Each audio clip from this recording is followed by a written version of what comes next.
Halo para sahabat setia, Elias dan Burnout. Kembali kita berjumpa dalam topik atau isu hukum aktual masih seputar skandal Joko Chandra. Nah, kasus pelarian terpidana korupsi JC Bank Bali Joko Chandra memasuki tahap baru. Setelah menyeret 3 jenderal polisi, kini kasus tersebut membelit Kejaksaan Agung. Sebagaimana ramai diberitakan media dalam 2 hari terakhir, ya, salah satu pejabat Kejaksaan Agung yang telah ditetapkan sebagai tersangka dan kini ditahan adalah Jaksa Pinangki Sirna Malasari. Dia disangkakan atau pasal sangkaannya terkait dengan pasal 5 ayat 1 huruf B Undang-Undang Tindak Pidana Korupsi yang bunyinya adalah memberi sesuatu kepada pegawai negeri atau penyelenggara negara karena atau berhubungan dengan sesuatu yang bertentangan dengan kewajiban dilakukan atau tidak dilakukannya dalam jabatannya. Kita lihat, saya mau arahkan teman-teman bagaimana hari ini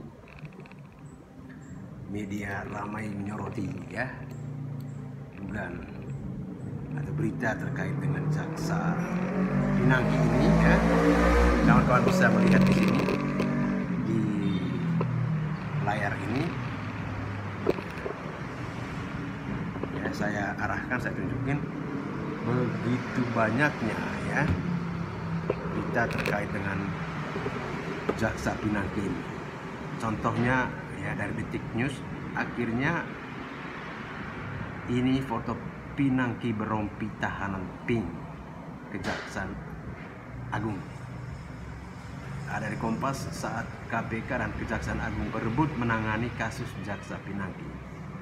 Lalu cover story Tempo lebih dahsyat lagi, jejaring politik Jaksa Pinangki.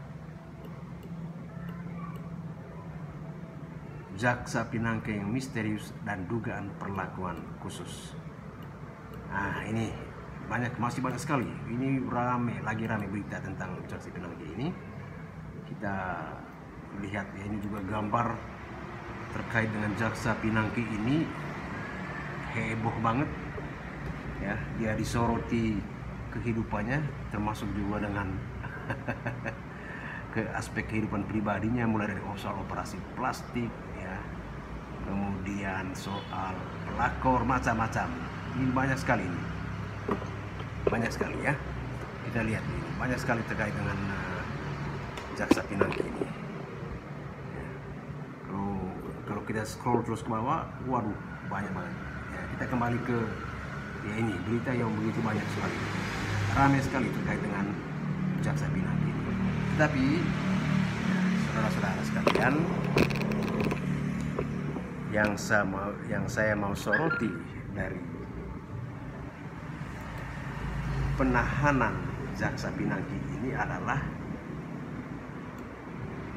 bukan soal dia ditetapkan sebagai tersangka atau ditahan, karena itu suatu konsekuensi yang harus dia pikul, ya, harus dia tanggung karena telah melakukan suatu dugaan melakukan tindakan korupsi, ya, terkait dengan jabatan atau posisinya.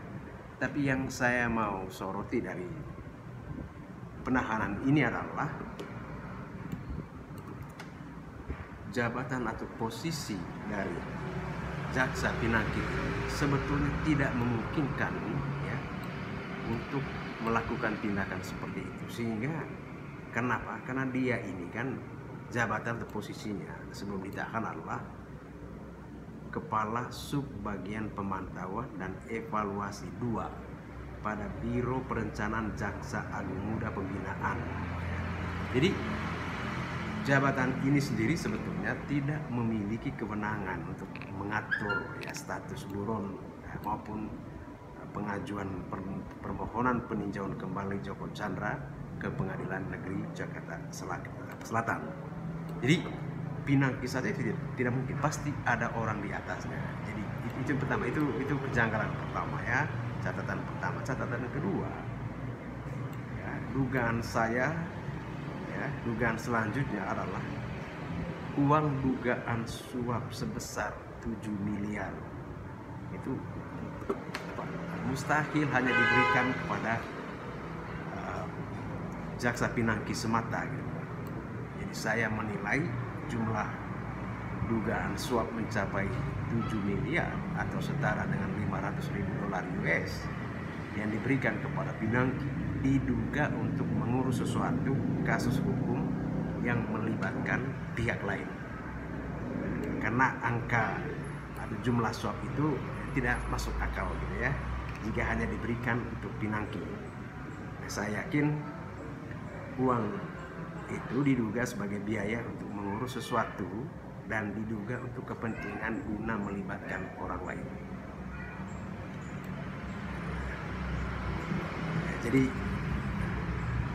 Jadi apa?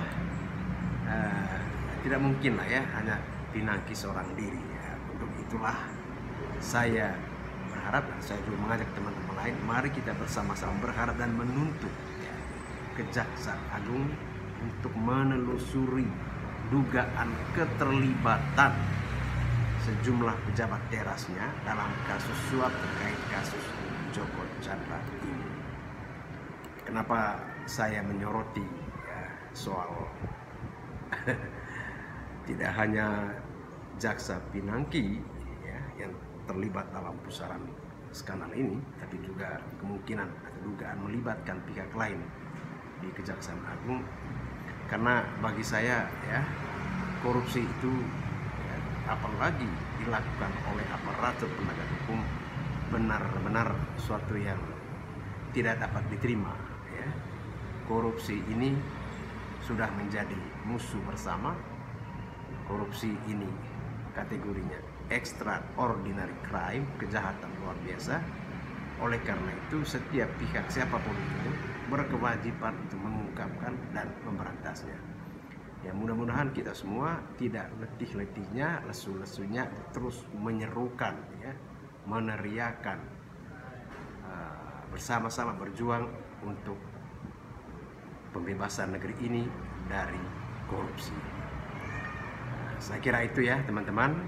Semoga kita semua terus berjuang, terus berikhtiar membangun negeri ini ke arah negara yang makin transparan, profesional, dan jujur, apalagi oleh aparatur penegak hukumnya.